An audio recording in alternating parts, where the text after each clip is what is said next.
We'll start today with Coach Banks. Yeah. We'll go right into questions. We'll get a mic to you. We'll start with Jimmy. Coach, you had a number of tip passes against Pittsburgh. Is that coincidence? Is it emphasis? What led to that? Yeah, I like to think it's emphasis. You know, we've been working really hard, since two-a-days, since camp, so to speak, and making sure, obviously, we love to be able to hit the quarterback as much as we can, but there are going to be some opportunities where we can't get there, but we still can get our hands up. And I thought for the most part, the front did a good job getting their hands up, and even some of the pressure guys that were blitzing getting their hands up. So, yeah, we like to think, some of the habits started to show up on the games based on what we have been doing, since fall camp. Do you chart that? How many tips you have? Oh, absolutely. Yeah, we keep track of that now. A lot of the D-line, they feel like they DBs in terms of their PBUs. So they're taking a lot of pride in it. Again, obviously you love to be able to pressure the quarterback, but, if they're getting the ball out, in a hurry, we still got to have the ability to affect them. And one way to do that is by getting their hands up. Vince, then Rob. Tim, obviously a lot of QB pressures in that game. Can you talk about that aspect, how happy you were, and then the balance between getting the pressure from your front versus some blitzes? Yeah, I mean, we always want to be able to apply as much pressure as we can, regardless of opponent. We obviously felt good, just what you just mentioned. It wasn't always just pressure, sometimes, blitz. Sometimes it was just our four-man. So everything we do starts with our get off up front, and obviously the more we can get to the quarterback, the more we can get him off his spot, the better it is for us in the long run. So I thought the D-line did a tremendous job of, understanding that. And again, we talked about the tip balls, obviously affecting them that way. And then obviously there's still the balance of bringing some pressure when need be. So we thought we had a pretty good idea of what we were going to get, and I thought the guys executed the game plan extremely well. Get a mic to you. Obviously, with the way Coach Heupel coaches and guys like Hooker and stuff, the offense gets all kinds of pub. Tennessee just won a game on Saturday where the offense scored 3 points. How much pride is your side of the ball taking that? What does that say about the growth for the defense? Yeah, I'm going to be really honest, and not try to give you any coach speak. I didn't even realize what the point was. We feel like we got a job to do, and that's to go out there and stop them, every chance we step on the field.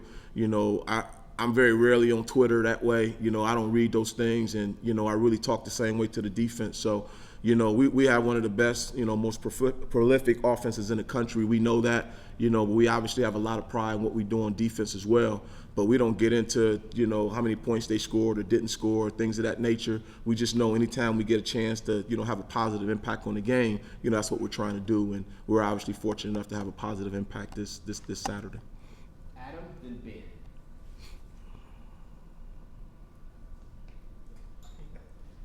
Turnage and Charles both not getting a lot of snaps this past week. What will get them on the field? Yeah, I mean, again, it wasn't necessarily the goal not to play those guys. We felt like the corners that were in, were doing a pretty good job. In hindsight, you would like to have gotten Charles in maybe a couple more snaps, just because of the amount of snaps we ended up playing at the corner position. But the reality of it is, I've said since day one, all those guys get what they deserve. Turnage is working extremely hard, but so is Kamal, so is Burrell. All those guys are working. So the thing we talk about a lot is just being ready when your name is called, and I know those guys will be ready when the opportunity presents itself. And in the secondary, how do you balance the value of guys that don't give up busted plays, that don't give up big plays, versus guys that are aggressive and can make plays? How do you balance those two things? Well, it ain't just the secondary. We balance that all over the defense. Everybody has a job to do. We talk about earning trust, playing with obviously great continuity and consistency. And the reality of it is we want guys to make plays. We want guys to be aggressive, but not at the expense of doing our job. So we think you can do both. We think you can have it all, and the guys that are showing the ability to do that are the guys that will get the lion's share of the reps. Tim, what have you seen from your Packers through 2 games, and just what do you see in the biggest difference between Aaron Beasley so far this year compared to last year? I think he's playing with a lot more confidence. Again, I know I've said this before, but he was new to it. It wasn't a lot on his. He wasn't really on our radar, so to speak, when we took the job last year. But he ended up being a starter for us. We thought got better as the season progressed last year, and we thought he picked up where he left off. So he just has a lot more command of the defense at this point. He's playing extremely aggressive. He's being physical at the point of attack. I really can't say enough good things about him. You know, I really like the direction he's headed. You know, Banks is obviously, you know, a guy who's a high energy guy who plays extremely hard. You know, he's still, you know, continue to, you know, to work through the details, which I know is important to him, and I think you'll see him start to ascend too as the season starts to go on. Patrick, then Brent. Coach, Wesley Walker hasn't started, but he's played a lot these first 2 games. What have you been getting from him, and how do you kind of expect that dynamic with him and Tamarian to continue moving forward? Yeah, I think it's good. You know, we think we have a pretty good 1-2 punch there, you know, between those guys. And, you know, Wes is pretty savvy. You know, he's a guy who's, you know, has played some football, you know, coming from his previous spot. So he's smart. You know, he's still learning the minor details within our defense. But, you know, the moment is not too big for him. You know, he plays good in the run game, shows the ability to go out and cover. We feel like between him and T-Mac, you know, we feel like we got a really good, you know, set of guys there that can help us win. Yeah, Coach, with as aggressive as you are up front, whether a lot of times with the blitzes, what's the marriage with the back end, particularly for like hot route slants, those types of things? How is that marriage, and do you think it needs to be tighter, or do you like what you're seeing in terms of how the front and the back are kind of blending together and playing together? Yeah, I mean, it's, you know, it's a 2-game sample. You know, we'll obviously continue to work through it. I thought we were better than we were the game before, you know, and we like to think we'll be better going into the, you know, game 3. So, you know, there's always room for improvement, you know, but I think at the end of the day, you know, the tighter coverage you can play, the better you are up front. The better you are up front, the tighter the coverage will be. All those things go hand in hand.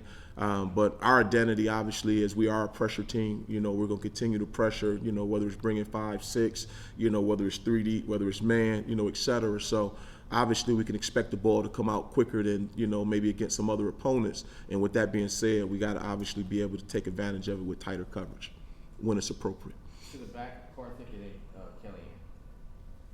Hey, Coach, what did you feel like the biggest difference between week 1 and week 2 was with, you know, getting hits on the quarterback and sacks on the quarterback?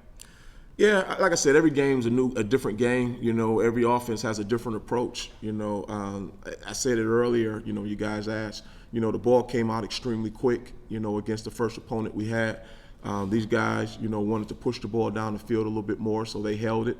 But they obviously mixed in some 3-step as well. So it's just depending on who you're playing, you know, and what their philosophy is. Ours isn't going to change. You know, we're always going to try to apply pressure at every point we can. Now, how we do that, you know, is subject to game plan. But at the end of the day, you know, we want to apply pressure every chance we get. And, you know, based on schematics or what they're trying to do, you know, sometimes it'll show up a little bit more in the stat sheets. Hey, Coach, kind of piggybacking off of that one, I know the goal is to always win and help the team win and make a positive impact on defense. Was there any specific area you're looking from the group to grow from this past week against Akron? Yeah, I think just being able to, you know, be consistent, you know, in everything that we do. You know, we don't want to be a team that's, you know, high one week, low the next week. You know, it doesn't matter, you know, who we're playing, you know, whether it's the first game, second game, third game. We want to have the same approach with our process, you know, how we prepare and how we get ready for these guys. And, you know, I'd be extremely disappointed if we didn't, you know, uphold our standard in terms of how we prepare. And it obviously started yesterday, you know, and bled over into today, you know, and then we'll need another good days of work tomorrow, you know. So I think right now just understanding what our process is and holding true to it is the biggest thing I want to make sure those guys are accomplishing. And quick follow-up, Trey Flowers, he had a couple of miscues against Pitt, but he also recovered very well, made some big plays. Can you speak to his growth?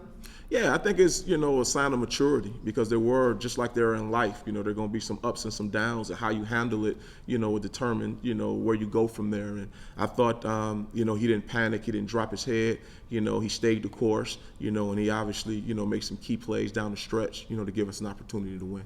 Last 2 questions, West and Jimmy. Tim, I think Pitt got more than half of its rushing yards on that one kind of big splash play early. What sort of went wrong on that play? Where was the breakdown or breakdowns? And other than that, what made the run defense so effective?